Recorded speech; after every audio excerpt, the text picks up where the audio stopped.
Jadi pesantren lansia ini sebenarnya awalnya itu masih pengajian aja, pengajian setiap Jumat dari tahun 90 ya. Jadi setiap Jumat itu nenek-nenek hadir yang memang udah sepuh. Kemudian sholat duha bersama nih Jumat pagi, kemudian makan itu pasti ada makannya bubur, temanya bubur kacang hijau, bubur sumsum, bubur apa lagi tuh. Pokoknya temanya bubur, semua bubur ayam ya. Kemudian alhamdulillah masih terus berlanjut berjalan.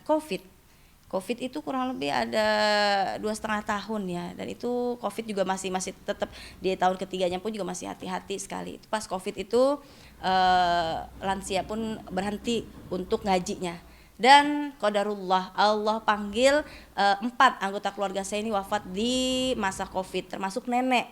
Jadi kenapa bisa bangun pesantren lansia? Karena biar nenek semangat ngajinya. Jadi kalau nenek-nenek itu mohon maaf ya, ketika ngaji kita kasih reward nih. Alhamdulillah nih ada yang sedekah kita bagi, nenek yang hadir 20, nenek yang hadir 40 dikasih tuh. Ada buku tabungannya, nanti dipergunakan untuk mereka biar bisa berobat atau beli kebutuhannya. Kalau nenek beda nih, nenek saya diajak ngaji, "Nek, ngaji yuk." Nenek khusus siap ngaji, nenek dikasih 100.000. Waduh lumayan setiap ngaji, jadinya nenek semangat, dan itu menjadi sahabat teman-temannya nenek. Tapi sedihnya Covid kemarin nenek wafat. Jadi alhamdulillah semangat nenek untuk ngaji jadi semangat juga untuk aku ngebangun ini pesantren lansia Fahmil Quran, yang memang kalau lansia ini namanya adalah Husnul Khotimah ya. Masya Allah, dan alhamdulillah baru bangun aja udah ada yang nyumbang kain kafan 1 gulung gede banget. Namanya Husnul Khotimah. Tadinya mau bangun di atas sawah, ada sawah seluas 1.500 meter, tapi ternyata Covid, jadi bangunannya dananya dialihkan untuk bangun madrasah. Setelah madrasah selesai, kemudian lanjut ke pesantren lansia ini biar nenek semangat. Insyaallah setelah Syawal, setelah Lebaran, baru kita doa bersama untuk syukuran gedung S atau gedung sepuh pesantren lansia Husnul Khatimah insyaallah. Tapi kalau yang sebelum Covid itu apakah lansia ini ada berapa sih yang nginep gitu? Lansia ini kalau ngaji kan mereka awalnya nih lansia ini ngaji, tapi baru kita cetus untuk bisa pesantren lansia ini setelah Covid ya. Jadi bismillah, untuk nenek-nenek tuh kalau ngaji tuh bisa sampai 60 orang ya. Belum lagi ibu-ibu juga ada yang pengen ikutan, saya ikutan gitu. Dan nenek-nenek itu kalau gimana ya, kalau memang fisiknya kan juga nggak seprima kita yang masih muda-muda nih. Jadi nenek-nenek pun juga ketika datang hadir sholat duha aja, kegiatannya ringan, sholat duha. Kemudian nggak menghafal Quran gitu, nggak menghafal yang berat-berat tuh nggak. Jadi kita tadarus, kemudian juga kasih materi pun juga yang ringan gitu, yang memang ngajak mereka tuh untuk bekal kematian ya, insyaallah. Itulah nenek-nenek. Baru mau dibangun pesantren lansia ini insyaallah tahun ini mulai berjalan. Masa udah ada ya Kak ya, jadi udah ada tuh ya pemirsa yang memang bilang gini, "Saja, saya dari Riau, saya dari Medan, boleh nggak ikutan jadi santri lansia?" Awalnya buat jadi botabek, kenapa bisa sampai ke sana gitu kan? Karena memang saya suka nih. Pasti ini alhamdulillah doain ya biar mudah, biar lancar bangunannya, kata waduh, ini mah cakep ini buat kita bisa mukim, waduh nggak ngurusin KPR dia. Tapi insya Allah mudah-mudahan jadi berkah ya. Jadi insya Allah kamar yang sudah disiapkan ada 1, tapi insya Allah bisa tambah lagi. Dan itu lansianya udah ada yang pengen daftar juga ke sini. Tapi kalau misalnya untuk mukim belum, insya Allah nanti sesuai setelah dari syukuran ada yang daftar ya. Ayo yang mau daftar lansia ke sini. Waduh. Terus kalau yang pesantren yang di belakang itu mungkin cewek cowok atau ya, yang di belakang ini untuk pesantren Fahmil Quran untuk anak-anak muda. Jadi ada, saya pernah tanya sama Kiai, di belakang nih saya pengen bangun pesantren lansia nih gitu kan. Kemudian Kiai bilang lansia boleh, tapi tetap utamakan anak-anak muda karena generasi yang akan datang ini dipegang oleh anak-anak muda yang jadi pemimpin bangsa. Bismillah. Jadi awalnya di sini ada komunitas yatim juga Kak, ada namanya pengajian yatim. Ada juga komunitas ibu-ibu pengajian kaum ibu. Nanti insya Allah pesantren Fahmil Quran ini diperuntukkan untuk putra dan putri ya, SMP boarding school. Yang ingin mukim silahkan, yang ingin pulang pergi pun juga silahkan. Tapi belum jadi, saya mah udah kebayang, udah lantai 4 sama 5 sih udah kebayang, kayaknya udah ada ya, 1-2-nya belum. Itu gimana bisa begitu ya? Tapi insya Allah bagi Allah mudah, bagi Allah mudah. Jadi karena kalau misalnya kita mikirin ya Allah ini gede amat ini bangun yayasan, bangun lembaga pendidikan. Tapi ketika kita jual belinya dengan Allah ya, itu bagi Allah menjadi mudah, murah. Karena apapun yang diperuntukkan niatnya karena Allah akan mudah. Tapi kalau misalnya buat diri sendiri nih ya, hitungan misalnya kayak 1 juta, 2 juta, itu udah banyak banget kita dapat. Itulah intinya syukur. Mudah-mudahan Allah berikan ridho. Ridho tuh kalau Allah senang, Allah udah suka, maka segalanya akan dipermudah. Jadi dari dakwah untuk dakwah. Kadang kita kan juga mikir ya Allah kasih kita amanah buat berdakwah. Orang tuh suka ketika kita berkomunikasi, memberikan nasihat, pesan, dan masya Allah itu jadi semangat saya untuk juga bisa memberikan yang terbaik untuk lingkungan sekitar. Jadi semua yang didapat dari dakwah kembali kepada umat, insya Allah. Mudah-mudahan doain biar berkah, biar lancar semuanya, biar Allah ridha semuanya, insya Allah. Mungkin soal karate. Ya. Boleh cerita nggak awalnya seperti apa sih bisa tiba-tiba suka karate dan mahir karate ini? Karate, jadi masya Allah, jadi ketika anak kan anak kedua, anak terakhir ya, anak bontot ini. Ayah tuh pengen punya anak laki-laki. Qadarullah ibu cuma punya anaknya 2 aja.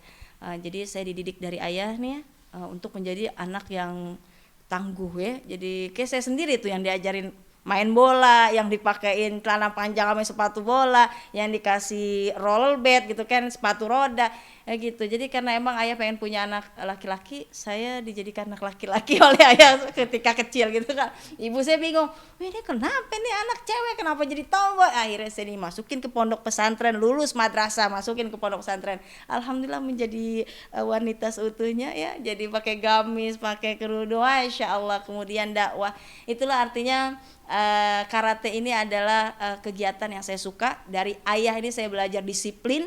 Kemudian dari ayah saya belajar suka olahraga. Al-aqlu salim fi jismi salim, akal yang sehat terdapat pada jiwa yang kuat. Al-mu'minu qawi wa habbu ilallah minal mu'min dhaif. Mukmin yang kuat ini lebih Allah cintai daripada mukmin yang lemah. Dan saya suka sosok namanya sahabat Nabi, namanya Umar bin Khattab. Dia tuh suka banget untuk bisa menjadi pribadi yang tegas, yang disiplin, yang memang menang dalam pertandingan gulat. Tapi Rasulullah pun juga hebat, masya Allah, luar biasa. Jadi termotivasi dari ayah yang memang TNI, AD dan juga pelatih karate, dan ternyata saya didaftarin 2 kejuruan ya. Alhamdulillah. Kemudian di sini ada namanya dojo. Dojo itu tempat latihan anak-anak. Dan karena saya pendiri Yayasan Fahmil Quran dan juga kepala madrasah, saya wajibkan anak-anak madrasah anak-anak murid untuk program unggulannya, program wajib adalah kegiatan karate gitu. Orang tuanya mau suka mau enggak, Bu ini buat mental biar kuat, ayo buat ini buat disiplin, masya Allah. Lama-lama suka juga ibunya.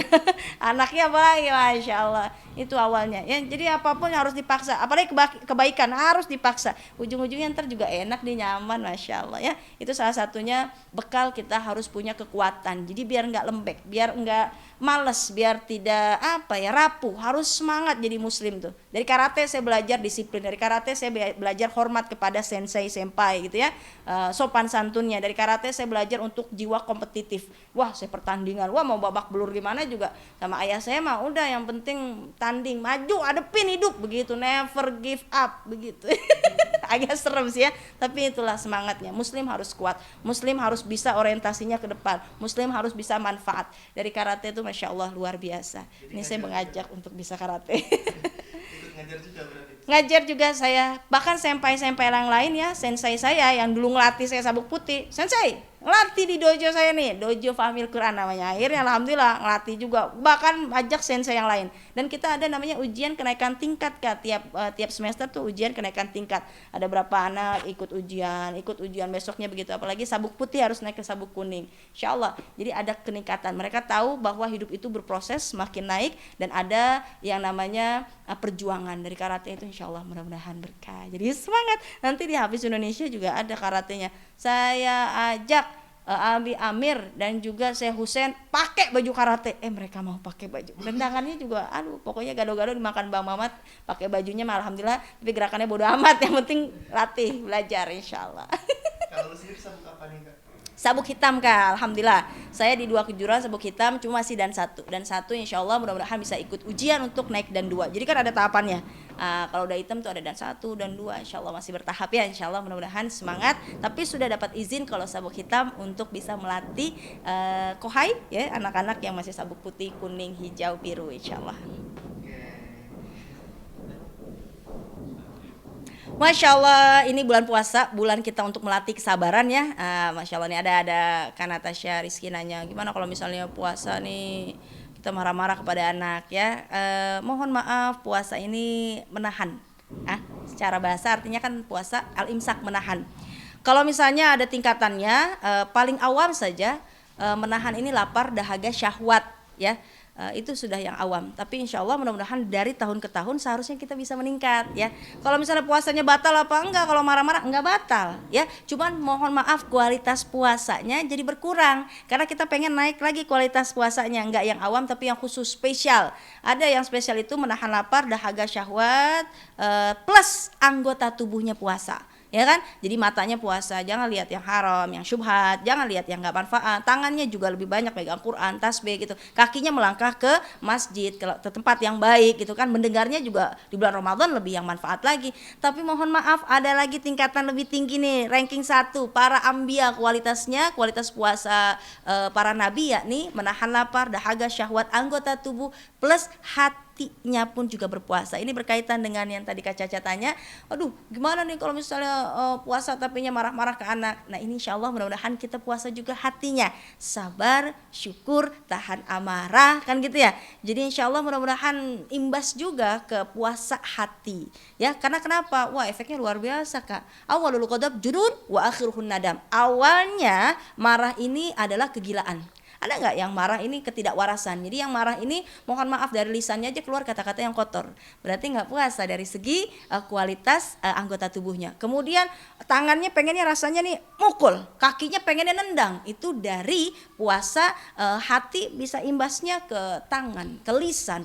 Ya, jadi ketidakwarasan kalau marah. Tapi akhirnya penyesalan. Nanti nyesel, ya Allah, kenapa anak saya marahin ya? Jadi insya Allah kalau untuk puasanya tetap sah, tapi kualitas untuk berpuasanya ini yang berkurang. Sebagaimana Rasulullah bersabda, kam min shaimin laisa lahu min siyamihi ilal ju' wal 'atas. Berapa banyak orang yang puasa tapi nggak dapat apa-apa kecuali lapar dan dahaga. Ya, mudah-mudahan kualitas puasa kita ditambah, puasa anggota tubuh juga, dan puasa menahan amarah. Tapi kalau misalnya kita marah-marah ke anak, lebih baik diingatkan ya. Dek, mohon maaf. Kalau enggak, kalau kita mau tahan dulu silakan kita istighfar dulu, astagfirullahaladzim, astagfirullahaladzim. Ta'awuz, a'udzubillahi minasyaitonirrajim. Kemudian bisa, marah itu datangnya dari setan. Setan berasal dari api. Api dipadamkan dengan air, maka berwudu. Wah, ini waktu duha, sholat duha dulu deh. Marahin anaknya ntar, habis sholat duha udah tenang, baru. Kemudian, waduh, saya marahnya diri. Duduk, ketika duduk masih marah, maka berbaring. Jadi usahakan untuk bisa ada strategi menahan amarah ketika sudah jernih pikiran kita, sudah tenang hati kita, kita panggil anak kita tanpa harus marah-marah. Adek sini mohon maaf, tadi mama lihat kamu ini kok berantakin baju atau mungkin kamar ya, mama tidak suka sayang seperti itu. Yuk kita sama-sama yuk merapikan kembali. Anak diajak untuk bersama-sama merapikan kembali, karena insya Allah mudah-mudahan apa yang kita ajarkan kepada anak-anak kita, mereka masa imitasi. Kalau ibunya marah-marah secara lisan, bicaranya nggak terawasi, nggak terkontrol, maka anak khawatirnya ngikut ya. Makanya insya Allah mudah-mudahan lebih baik kita tahan, ketika kita sudah tenang baru bicarakan yang baik kepada anak-anak. Sejatinya anak-anak jangan sampai di judge atau dihakimi, apalagi blaming atau disalahkan, tapi lebih baik diarahkan insya Allah.